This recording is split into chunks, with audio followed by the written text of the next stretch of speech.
नमस्कार दोस्तों, मैं हूं राकेश अचल और आप देख रहे हैं चक्षुदर्शी, जो आपका अपना यूट्यूब चैनल है जिसे आप जनता का माउथपीस कहते हैं, जिसमें मेरे मन की बात नहीं होती है। लगभग सभी के मन की बात होती है, कुछ के मन की बात नहीं भी होती है। आज मैं एक दिलचस्प विषय पर आपसे चर्चा करने जा रहा हूं, इसलिए अनुरोध है कि वीडियो के अंत तक बने रहिए। और उसके पहले जो क्रियाकर्म होता है वो कर लीजिए, शेयर कर लीजिए इस वीडियो को, इसको लाइक कर लीजिए और इस चैनल को सब्सक्राइब कर लीजिए। चाहे तो ज्वाइन कर लीजिए और चाहे तो आर्थिक मदद के लिए super chat, super thanks, super stickers का भी सहारा आप ले सकते हैं। दोस्तों, आज का विषय दरअसल दिया है हमें माननीय प्रधानमंत्री नरेंद्र मोदी जी ने। आपने देखा अभी उनका ताज़ा एक वीडियो इंस्टाग्राम पर आया था जिसमें वो कह रहे थे कि उन्होंने जंतर मंतर पर उन सब को माफ़ी दे दी है जिन्होंने उन्हें और उनकी दिवंगत माँ को गालियाँ दी थी। बड़ी बात है, माफ़ी देना वीरों का जो लक्षण होता है वो होता है, आभूषण होता है। हमारे देश में बहुत से लोग माफ़ियाँ देते रहे हैं। वो जो श्रीमती सोनिया गांधी हैं, उन्होंने अपने पति के हत्यारों को भी माफ़ कर दिया था। इसलिए माफ़ी देने की और माफ़ी मांगने की हमारे यहाँ लंबी परंपरा है। माफ़ी मांगने के बारे में मैं बात नहीं करूँगा और माफ़ी देने और लेने के बारे में भी बात नहीं करूँगा। मैं बात करूँगा गालियों के बारे में। हमारे देश में और दुनिया में गालियाँ बहुत अरसे से प्रचलित है। मुझे लगता है मानव सभ्यता में जब से शब्दों का जन्म हुआ होगा तब से गालियाँ चल रही हैं। हिंदुस्तान की बात करें तो हिंदुस्तान की तो लोक बोली में गालियाँ बसी हुई हैं। राजनीति बिना गाली के नहीं चलती है और हमारे देश के जो मौजूदा प्रधानमंत्री हैं, उन्होंने तो सार्वजनिक रूप से कहा है कि उनके अच्छे स्वास्थ्य का कारण ही वो गालियां हैं जो जनता और विरोधी उन्हें देते हैं। वो रोज़ 2-2.5 किलो गालियां खाते हैं। अब गालियों को भी तौला जाता है, ये मैंने अपने इस 50 साल के पत्रकारिता के करियर में पहली बार सुना है। गालियों को तौलना, 2-2.5 किलो गालियां खाना, ये किसी पैथी में इसका जिक्र नहीं है, ना आयुर्वेद में, ना एलोपैथी में, ना होम्योपैथी में, कि गालियों को खाने से स्वास्थ्य अच्छा होता है। बहरहाल अब गालियाँ एक महत्वपूर्ण विषय बन गई हैं और सरकार कोशिश कर रही है कि जो गालीबाज हैं उनके खिलाफ मुकदमे दर्ज किए जाएं, उन्हें पकड़ा जाए, उन्हें गिरफ्तार किया जाए। खासकर उन लोगों को जो देश के प्रधानमंत्री को, गृह मंत्री को गालियाँ देते हैं। अब सवाल ये है कि कौन सा शब्द गाली है, कौन सा गाली नहीं है, ये तय कौन करे।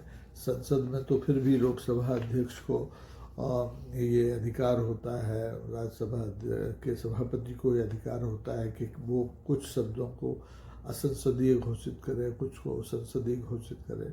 लेकिन गाली कौन सी है ये तय करना बड़ा मुश्किल है। फिर भी इस पर बात होनी चाहिए।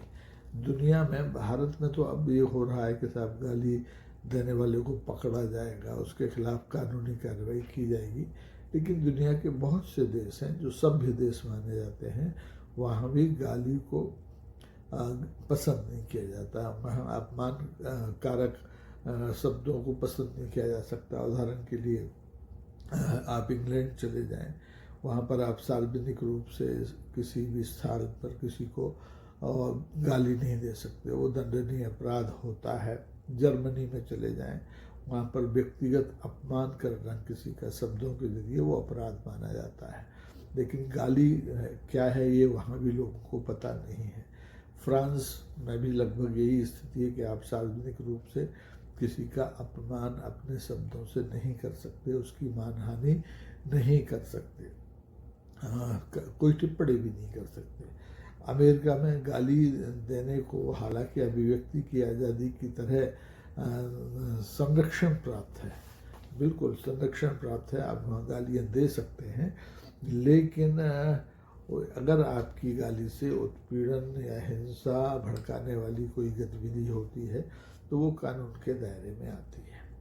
भारत में भी कमोवेश यही स्थिति है। हमारे यहाँ भी मानहानि के प्रावधान है। किसी का आप मानहानि करते हैं टिप्पणी के जरिए, गलत तथ्यों के जरिए, तो दोनों तरह की मानहानि के प्रकरण बनते हैं, फौजदारी प्रकरण भी और सिविल भी। अब जब से माननीय जंतर मंतर पर जो जैन जी पीढ़ी ने माननीय प्रधानमंत्रियों को और प्रधानमंत्री नरेंद्र मोदी को पोस्टरों के जरिए मुंह से तरह तरह की गालियां दी हैं, तब से ये बहस छिड़ गई है कि गाली क्या है, अपशब्द क्या है।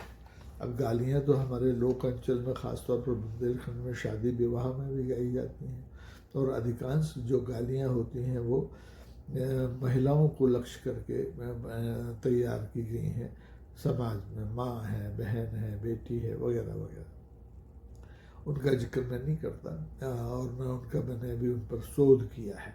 लेकिन गालियाँ तो हैं, और गालियाँ कर्कश होती हैं। गालियाँ तलवार की तेज धार की तरह असर करती हैं, फिर भी लोग गालियाँ देते हैं। लेकिन राजनीति में जो गालियाँ होती हैं वो शब्द भी कम घातक नहीं होते, और उनका इस्तेमाल भी राजनीति में अरसे से हो रहा है, लेकिन समय के साथ साथ उनका स्वरूप बदला है। उदाहरण के लिए, जब पंडित जवाहरलाल नेहरू हुआ करते थे तो उनके समय में गालियाँ बड़ी सभ्य थी। जैसे उनसे कहा जाता था कि वो तानाशाही प्रवृत्ति के नेता हैं, या लोहिया जी उनको जन विरोधी कहा करते थे, या जैसे इंदिरा गांधी हैं उनको भी लोकतंत्र की हत्या करने वाली महिला बताया जाता था, तानाशाह बताया जाता था।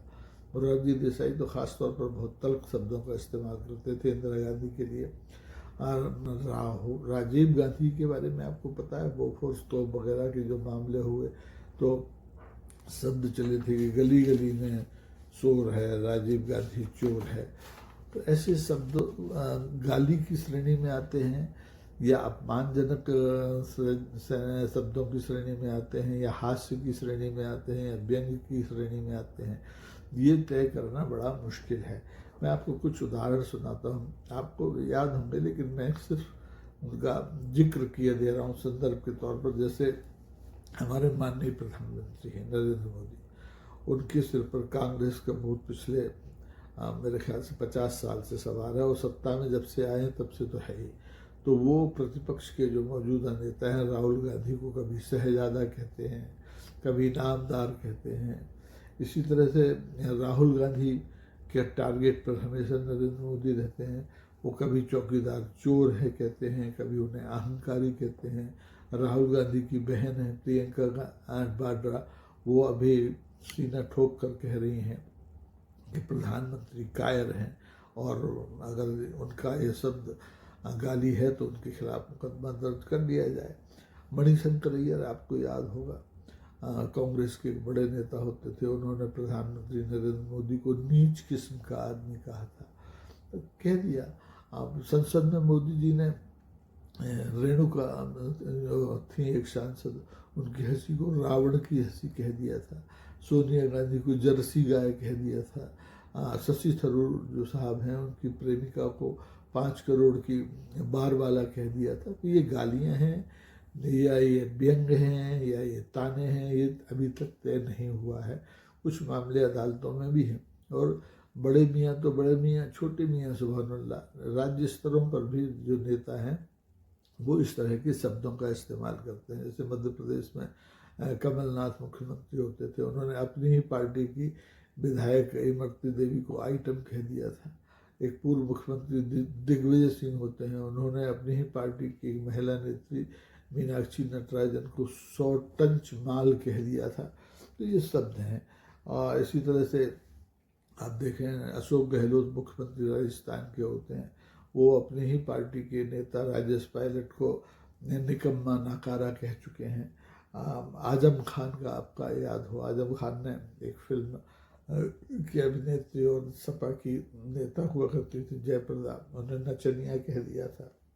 दयाशंकर नाम के एक जीव होते थे, उन्होंने मायावती के लिए क्या नहीं कहा।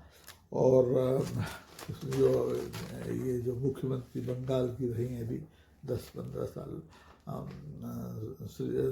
माया, ये क्या नाम है, ममता बनर्जी, उनके लिए भी तरह तरह के शब्द गढ़े गए।